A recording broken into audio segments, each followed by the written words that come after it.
Di kombina senatoyê de berî bilek spasiya xwe serziman piştî girtina Kurd ya hikûmetê. Aliyê Komariyan niha bawer dikin ku şansa wan pirtir bûye ji bo rêkeftinekê.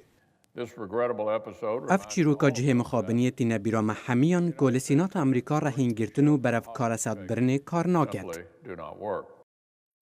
Serokê Amerîka bi rêya Twitter'a xwe diyar kirî bû ku ew niha amade ne ku bigihîne rêkeftinekê.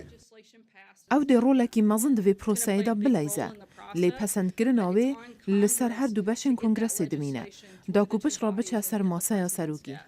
Şîrovekar Zeke Miller dibêje dibe ku Trump pozisyona xwe xurttir bike. vê yekê handeriya serok kir û hesteke ku ev serkeftin ji bo wî li gel tevleheviya Washingtonê lê ew di serî de ye. Aliyê Demokratan hewil didin ku helvestekî xurt nîşa bidin, bi taybetî di derbara penaberan de.